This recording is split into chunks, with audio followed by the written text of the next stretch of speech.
What's up, everyone? Thanks for joining us. Today, I am with Vocab Malone.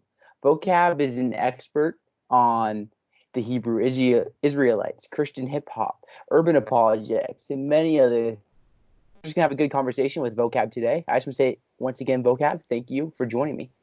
How you doing, Zach? Glad to be here, man. All right.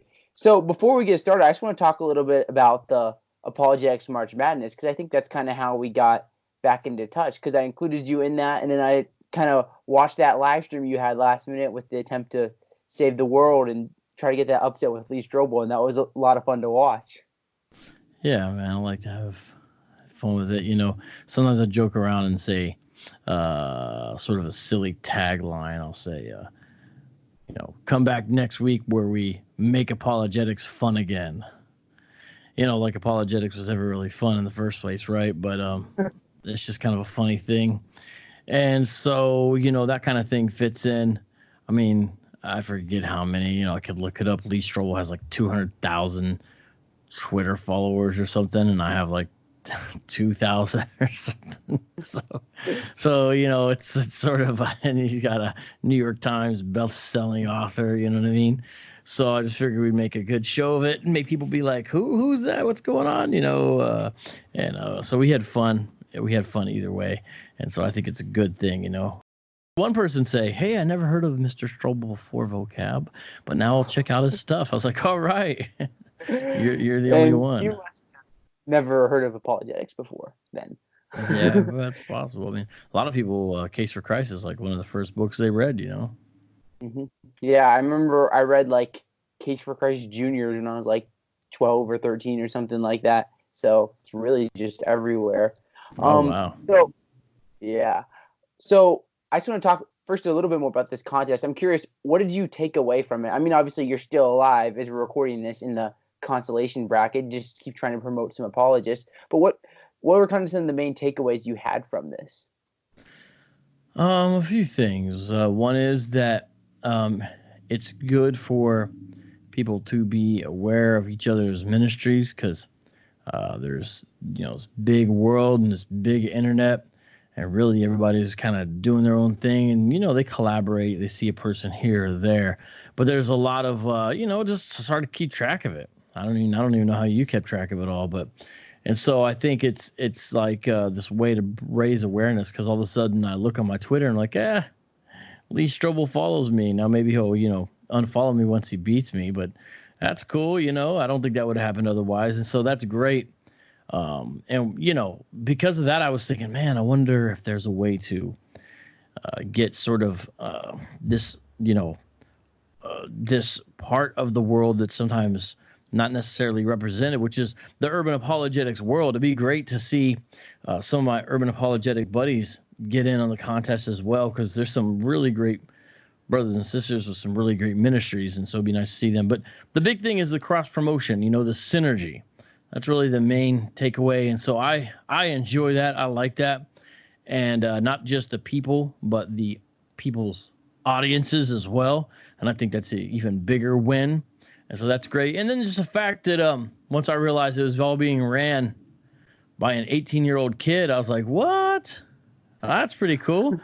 They got Michael Brown and James White making memes and all this stuff of each other, and it's all your fault. So that's pretty cool. It shows with the Lord and the power of a button, you can do pretty much anything. So I think that was pretty cool once I figured that out as well.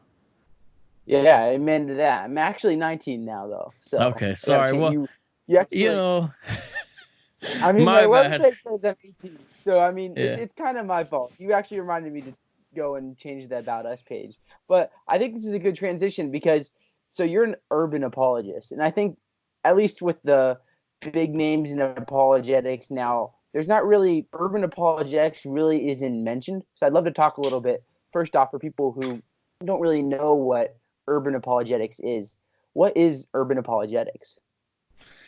It's merely contextual apologetics. So, you've got guys like Brett Kunkel and Maven, and they might really focus on the demographic of students.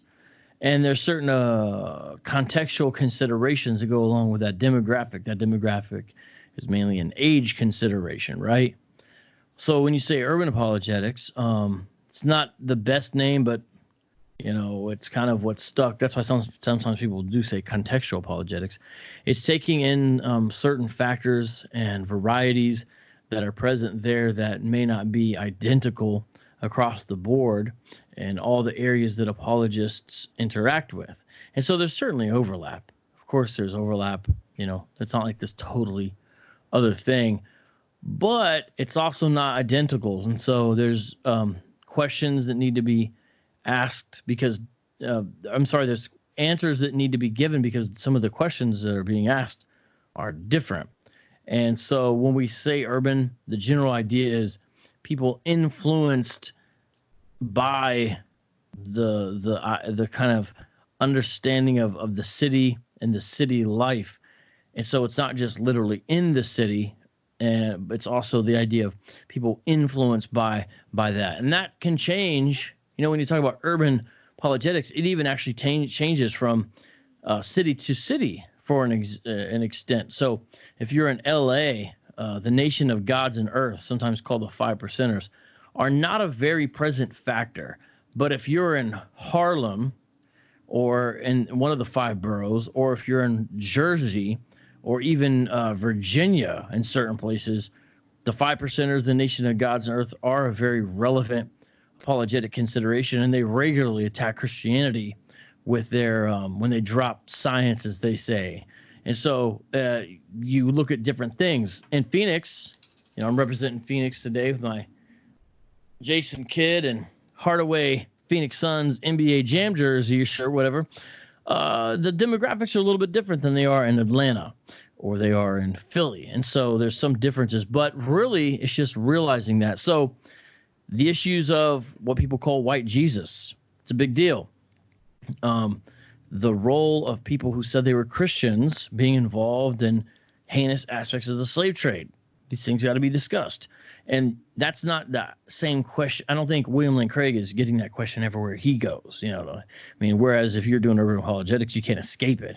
The groups are different. Mormons aren't a very big factor. Hebrew Israelites are a big factor. So those are some of the examples. Yeah, definitely. That's something that I think is really interesting about urban apologetics is you talked about some of these factors like the Hebrew Israelites, Christians in the slave trade. These are things that, at least in the apologetics books I have read from a lot of these mainstream authors, these aren't necessarily things that are really ever brought up. So you're in Phoenix now, right? Is that correct? Mm-hmm. Yeah, I'm originally from Columbus, Ohio, and I've been in Phoenix for a while, yeah. Oh, Ohio, kind of rough. I'm a PA guy. But with people in the Phoenix area, what are some of the main beliefs you encounter in urban apologetics ministry in Phoenix? Well, Hebrew Israelism is growing here fast. Like it is across the world right now, and a lot of the world. I'll say that.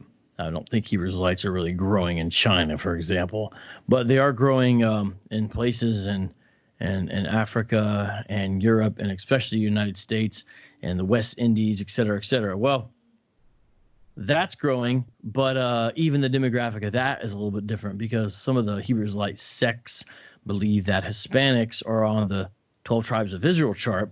And so a lot of the people who join up with the Hebrew Israelites here in Phoenix are Hispanic. They might be, somewhere from South America, Chicano, different things like that. And so even the Hebrew Israelism can look a little bit different here than it does in other places.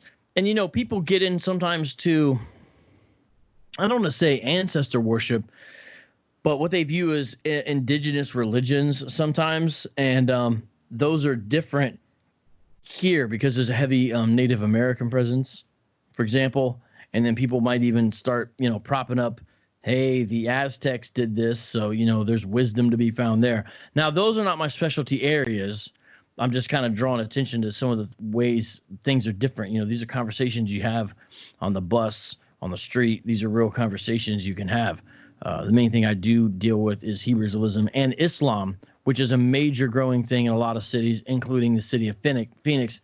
In fact, quite a few jihadi guys have come out of Phoenix, for better or for worse. I even know the mosque, which 4 of them emerged from. So, that's another issue. Islam is a very pressing issue in urban apologetics. And I think 20%, last thing I'll say on this, 20% of Muslims in America, I think, are Black Americans. And I think out of half of those, they say they're converts from Christianity. So, that's a real stat that needs to be taken into consideration as well.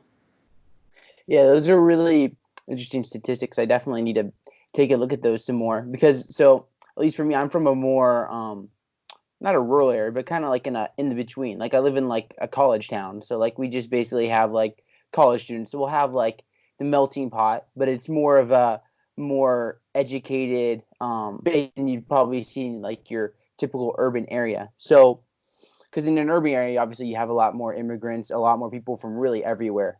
That's why I love urban areas. They're a lot of fun to live in and to visit. So for you, obviously it's going to depend a lot with the group when you're ministering to someone in an urban area. But what are some kind of like key guidelines you have for when you're, as an urban apologist, trying to minister to people that you're talking about here? Well, I mean, I guess this could be true for lots of things and all that, but the fruit of the Spirit, you got Galatians I believe 4, which speaks on it. And when you speak about the fruit of the Spirit, depends on how it's translated, but patience, long suffering, gentleness, kindness, self-control, those become important because you have to have, in a manner of speaking, tough skin.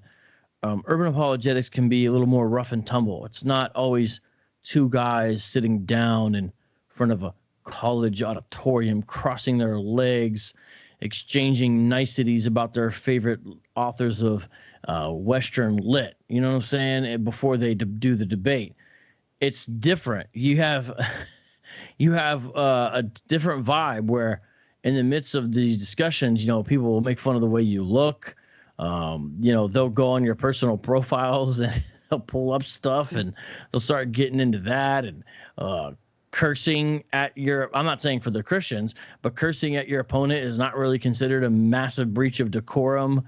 All kinds it's different. And so I'm not saying it's always like that. Obviously, you can see a broad diversity. For example, if you watch the stuff that Lisa Fields of the Jude 3 Project does, you're not going to see anything like what I'm describing.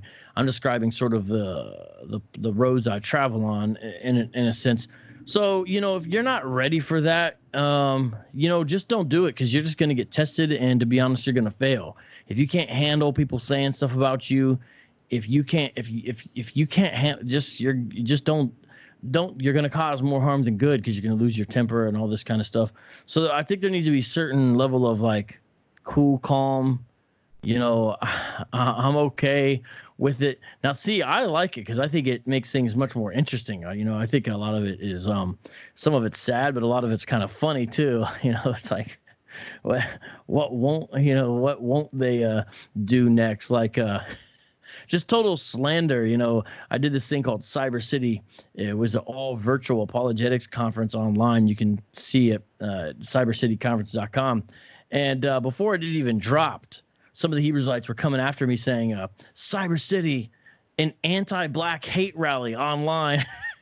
And it's like, it hasn't even happened yet. And they're like, there's Vocab getting his tokens. And they're saying that I'm getting token black people to represent positions to make it look as if they represent. And I'm like, yo, the token is me. Everyone on the speaking gamut, if there's any token, it'd be me. I'd be the token, anyways. It's just funny, you know what I'm saying? So there's that kind of thing that can happen. So people need to be aware of that.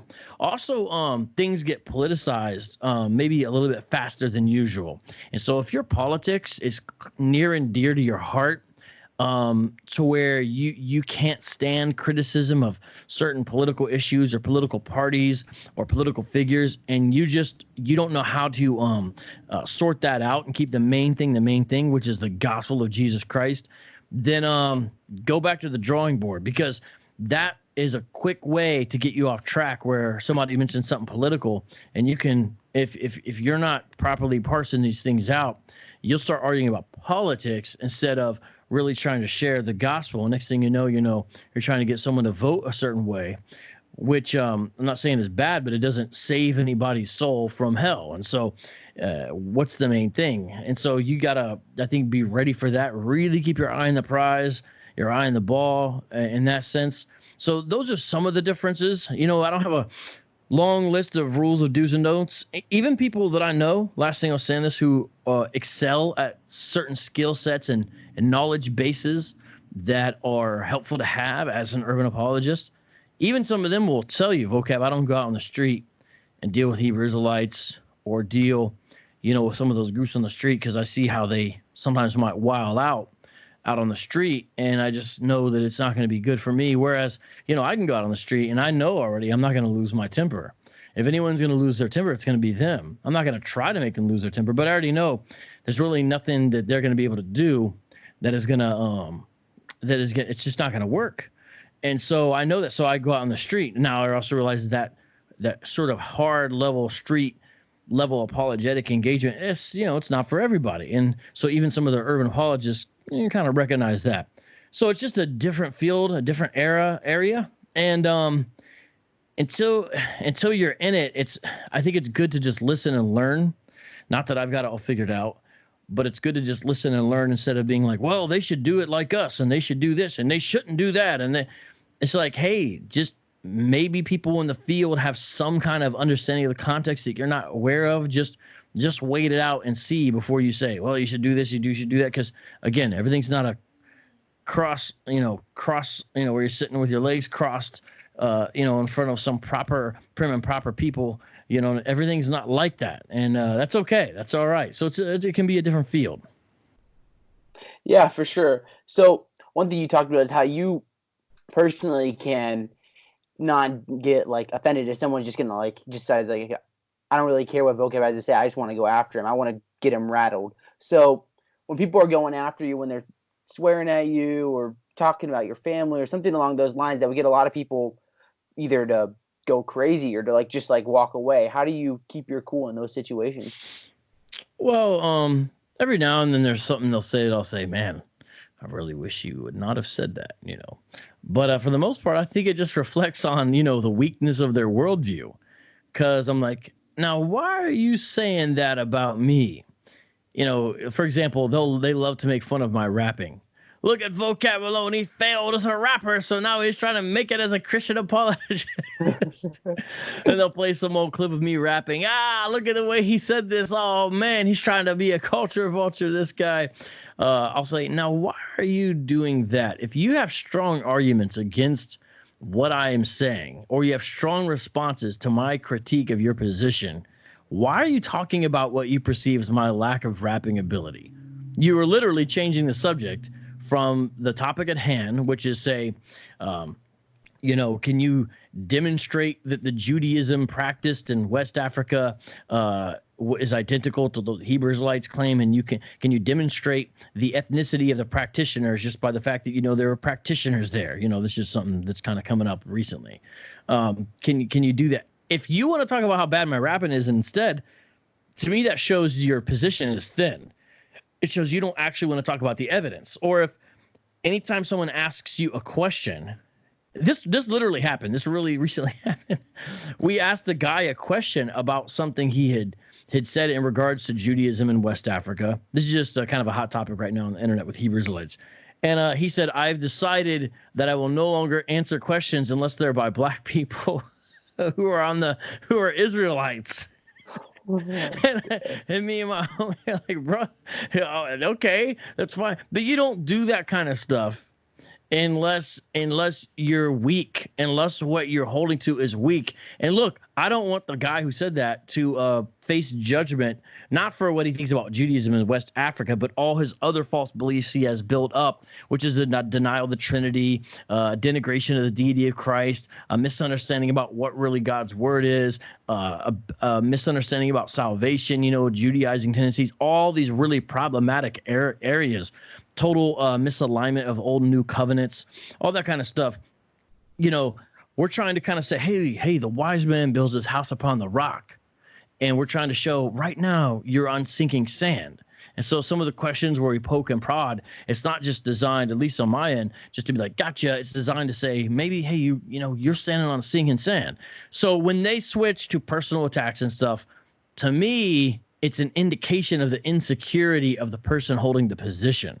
I had a guy literally just the other day say, if you criticize one more of my videos and you put my voice, if you play a clip of me in any more of your videos, I am going to sue you.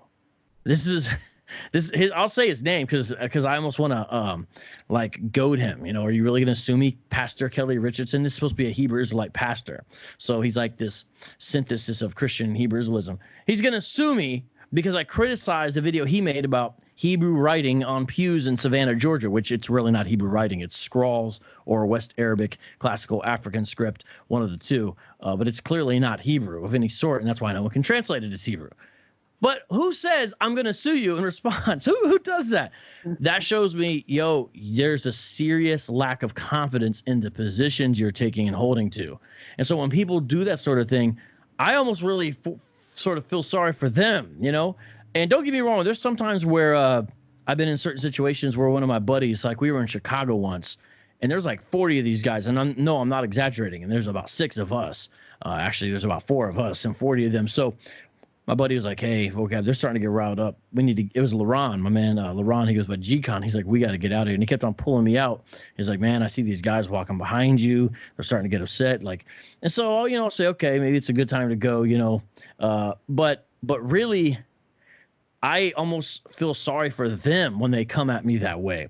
Again, every now and then I scratch my head and say, gosh, don't you have any boundaries? You're talking about my child who's 8 years old. Like, what is, you're kind of like, what's wrong with you? You know what I mean? Sometimes I do feel that way, when they do that kind of thing. But by and large, I'm like, all right, let's back to the matter at hand. Back to the issues. They don't want to discuss the issues. That shows there's a fundamental problem there. And so I think ultimately it's helpful. It's sort of showing the weakness of what's happening. You don't need to do that if you stand on the rock. So that's my thoughts about it, Zach.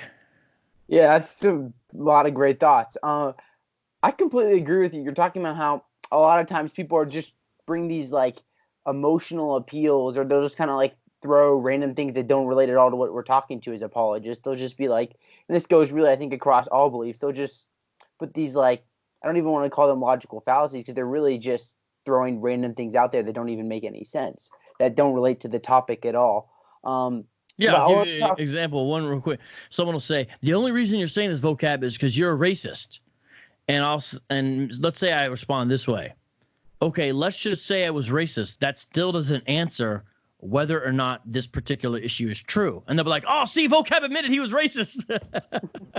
That's like that's kind of how it goes down. But you're right. It's like, come on, man. Can't we just stick to the facts, please? It can be tricky, man. You have to constantly be guiding them back. Imagine the Hebrew Israelites are on a bike. It's like you need to be their training wheels. You need to keep them balanced. You need to keep them, because they're constantly won't go all over. Christian apologists sometimes got to be the training wheels on their bike. Be like, okay, stay in your lane.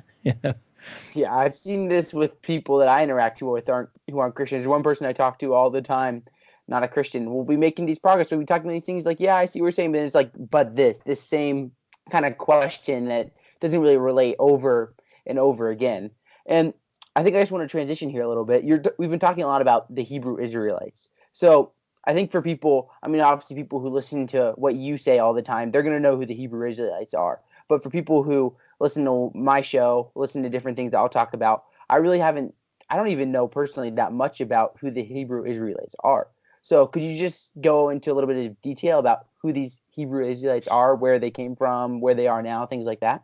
Yeah, the first time you see this group appear is right after Reconstruction. So that's in the period of American history, right after the Civil War. That's the first time you get people saying, hey, actually, Black Americans are the true Israelites.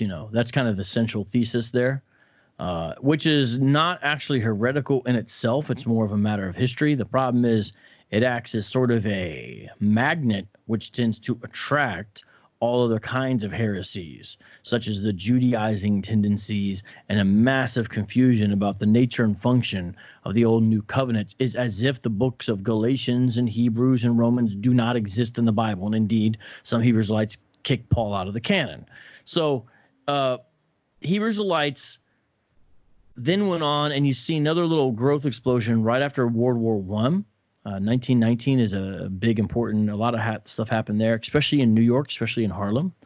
Then you give it 50 years and you see another growth explosion. It's 1969, so kind of late civil rights era. So if you notice, these are all times of social upheaval and change, especially for the relevant communities involved.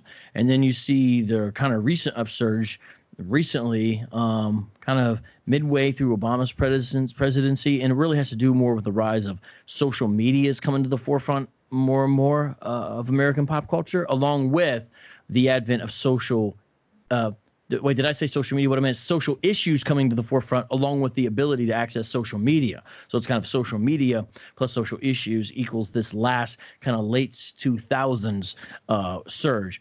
The central thesis is black folks in America are actually the true Israelites. And the second part of that identity doctrine, as it's sometimes called, is that there are salvific implications, ecclesiastical implications, meaning there are theological implications for that idea, the fact that, hey, black folks are the true Israelites that the Bible speaks of. And so you'll have some say, hey, that means, like ISUPK will say, in the future, Vocab is going to be my literal slave. He's going to literally pick my cotton, literally make my coffee, which I'm Italian, so I don't have any problem making espresso for a guy, you know, and he's going to literally sign my shoes and literally mop my floor, right? And then others will say, no. Non-Israelites, so Zach, you know, you look like a non-Israelite, Hebrew Israelite might say. Non-Israelites can be brothers with us. They just need to be grafted in and not presume to teach us, because that goes against God's protocol. So no authority over us. They could teach other Gentiles. They can come in, but they sort of get grafted in, and they have to really go through us. And so the mediator essentially gets replaced, Jesus, and essentially becomes a Hebrew Israelite. And then there's a variety of Hebrew Israelism within that. There's forms that look more essentially like Judaism, and there's forms that look closer to Christianity. There's forms that say it's just black folks, and there's forms that say Hispanics, Native Americans also get added onto who we deem to be Israel. There's forms which adopt their own certain kind of special Hebrew language, which is not really Hebrew at all, called Lashawan Kodash. And there's all this happening, and the thing is growing, it's splitting, and there's a poll that came out by Lifeway Research. There's an evangelical research group right now that said that 4% of black Americans identify as Hebrew Israelites. And if that's true, that equals, depending on which demographic you look at, but at least 1.5 million people in the United States of America who say, I'm a Hebrew Israelite. That's a significant number. Now, does that mean they're all organized and all going to Hebrew Israelite, you know, camps or schools? No, a lot of them actually are in churches. And again, if all it was an identity claim, it wouldn't be a big deal. We could talk about that. But it gets wrapped up in other issues, such as salvific issues, ecclesiastical issues, and bad theology starts to follow, because people start to discount key chunks of the New Testament, sometimes even altogether, and then have this kind of mutilated understanding of what happens in the New Covenant, along with a mismatched variety understanding of the Old, and you get some major problems, denial of the God. And well, that's not even key to their doctrine. It's not, but all this other bad doctrine gets wrapped up. That's why it's an unhealthy tendency. The ideology is unhealthy. It's like once the camel's nose is in the tent, the camel gets in the tent. You know what I mean? And so it's an important thing. I'm not saying everyone needs to look into it and understand it, but don't laugh at religious groups you don't understand. That doesn't serve anybody. You know, Mormonism may seem funny to you, you know, if you're alive, especially when it started, but now look at it. So we need to take these things seriously and deal with them and treat them with respect and seriousness and take them head on. And so that's what I'm trying to be part of doing. There's a lot of great people involved. I'm just one of many. I'm just trying to play whatever little role I have. But again, it's not the only thing I deal with. Deal with Islam and some other things, atheism to an extent. But that's sort of more my past adventures. But we'll see what the future holds, because it's an exciting time to be an urban apologist. Yeah, it would be for sure, especially with how diverse this country is getting. It makes it really exciting. So one thing that I would love to hear about is a little bit about like the Hebrew Israelites mindset in terms of like logic. So, for example, my best friend, he has been ministering a lot with Mormons recently, and he's run into this issue with Mormons where they'll get to the point where logic doesn't really matter to them. So, for example, he was talking with these Mormons, and they basically just said that, like, burning in the bosom. They may have just said, they basically just said, they're like trying to think about how to say it. They're just like, logic doesn't really matter to us. We trust God. We have faith in God that Mormonism is true. That's all we need. We don't really need, they even try to make a biblical case that we aren't supposed to reason. It got down to that. So how do they react to when you start to reason with them?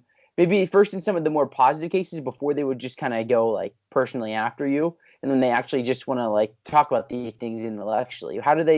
What does it look like for them, if you understand what I'm saying? Well, there's some Hebrew Israelites who say Christianity, it's the irrational, illogical thing. They'll say, hey, you guys believe in 3 gods or 1 God? What's going on with that?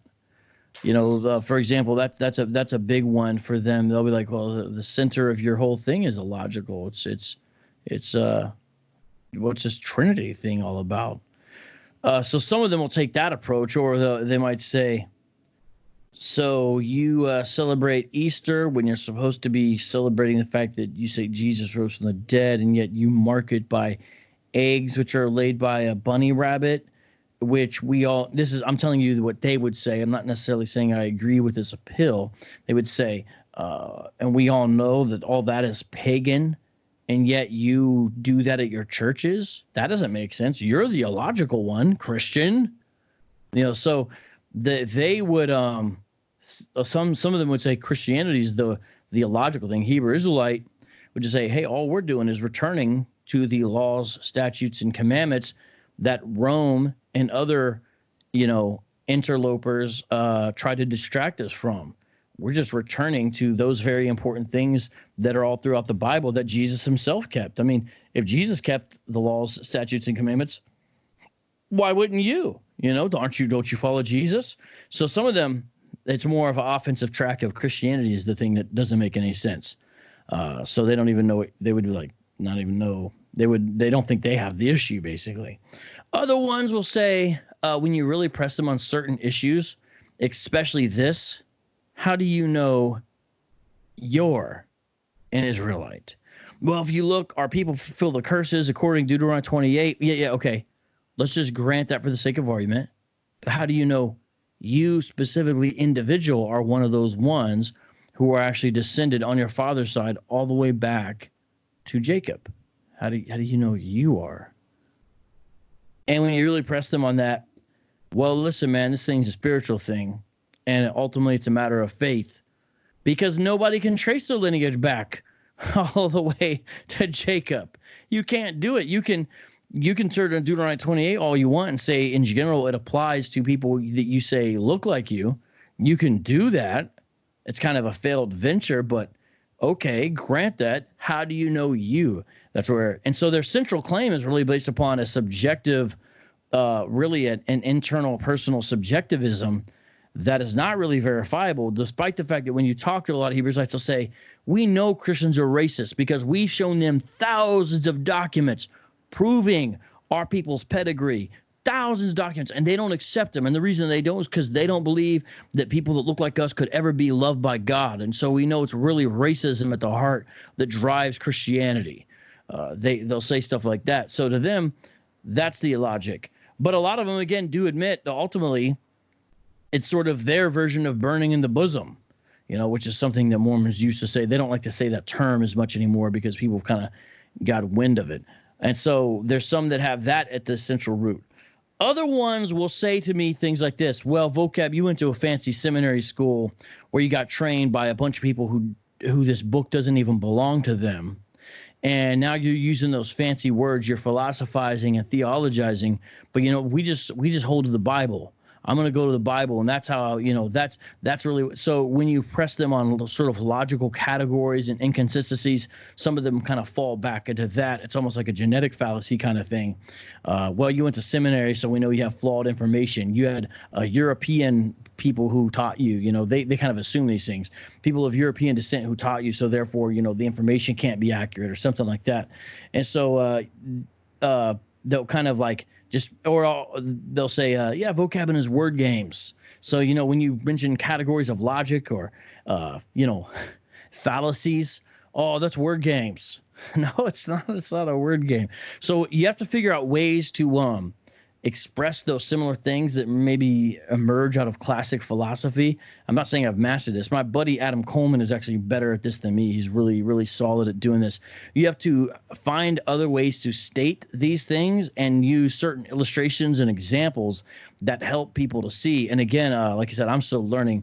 Adam Coleman is really, really good at that kind of thing, really contextualizing certain things to help people see, okay, maybe there's a flaw here. Maybe there's an error there. But it's not always easy when it comes to try to bringing in categories of logic. It's not always easy. Yeah, I think that's something that can be common across non-believers in really any group. I want to just close here with one more question. So when you are ministering to these Hebrew Israelites or really anyone in urban apologetics, when you found success in ministering with them, when they really start to understand the gospel and maybe even decide to accept it for themselves, how do you find success? What usually shows you that these people are going to accept the gospel, Well, different things happen. I have had a lot of moments, they're usually off camera, where I ask a Hebrew Israelite a question about a passage, a Bible verse, and it's clear it's not one of the things that they've been prepared for, and so they'll say, I don't, what do you mean? So I'll say, well, let's turn there. For example, the other day I was asking a guy about the Noahide laws. So the way I see it, I think and I'm not alone in this. A lot of people see 6 major covenants in the Bible. One of them being the covenant that God made with Noah, and you can read about it in Genesis 9. So you turn there and say, well, what about these things that Yahweh said to Noah when he emerged from the ark?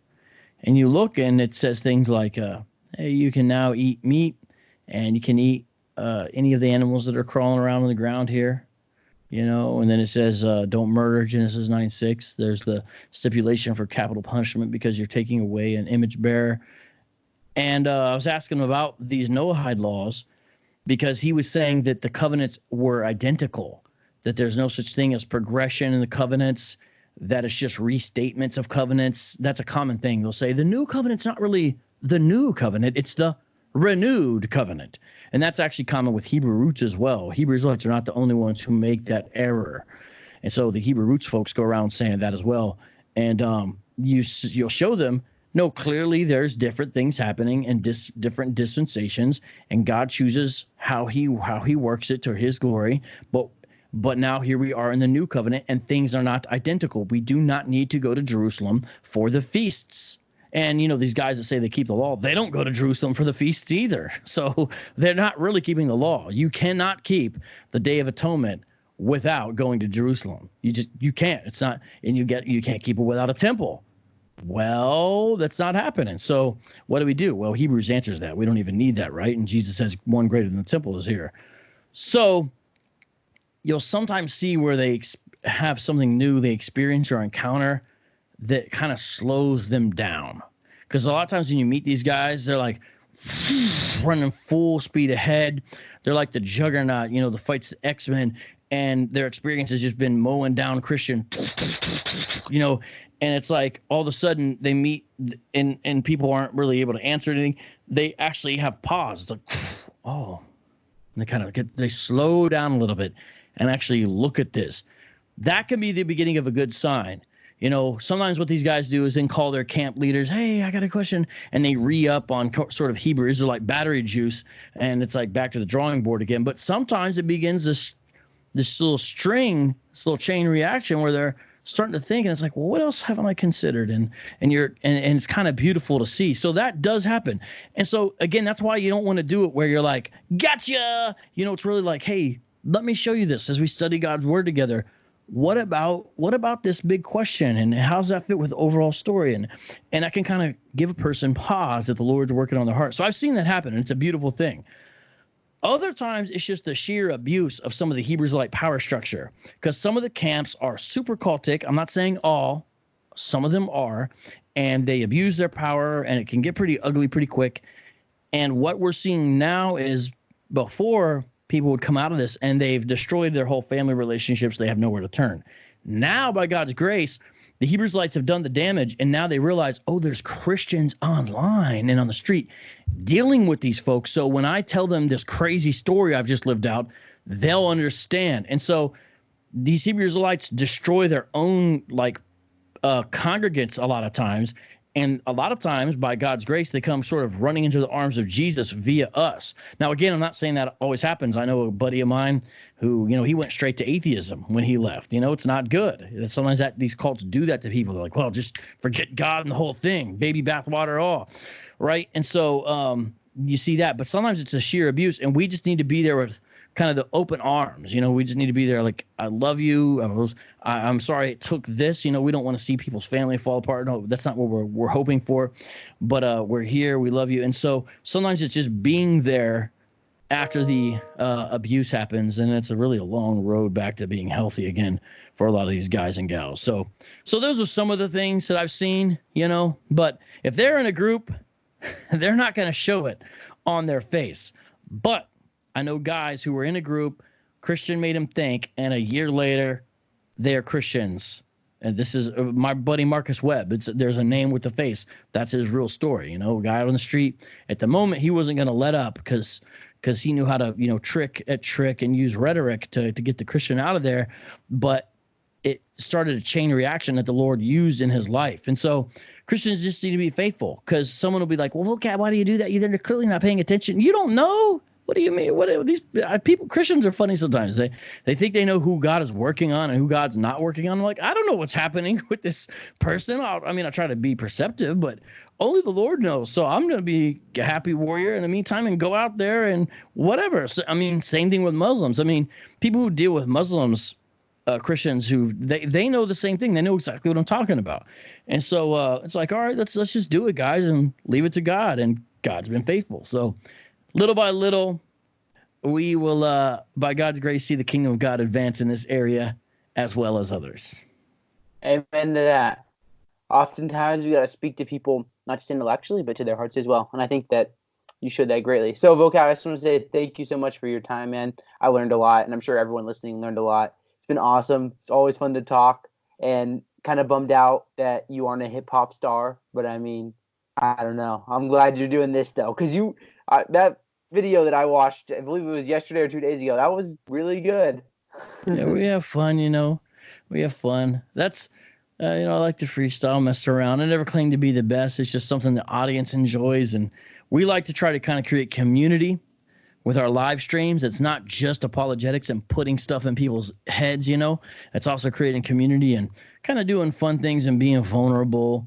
And having those experiences together also helps create community. And so people, when they watch, the freestyle is kind of a component of that. Although you always get people who complain, oh, no, Vocab's freestyling it again. But I say, sorry, I guess this isn't the show for you, because we're not going to stop freestyling, not anytime soon anyway. So yeah, we enjoy, that's kind of a part of my background that gets to come into the foreground every now and then, Yeah, for sure. Well, definitely got to tune in more, because I love to see it. All right. So thank you, everyone, for listening. This is Vocab Malone. If you do not subscribe to him on YouTube, please do. Follow him on Twitter. And that's it. So thank you guys for listening.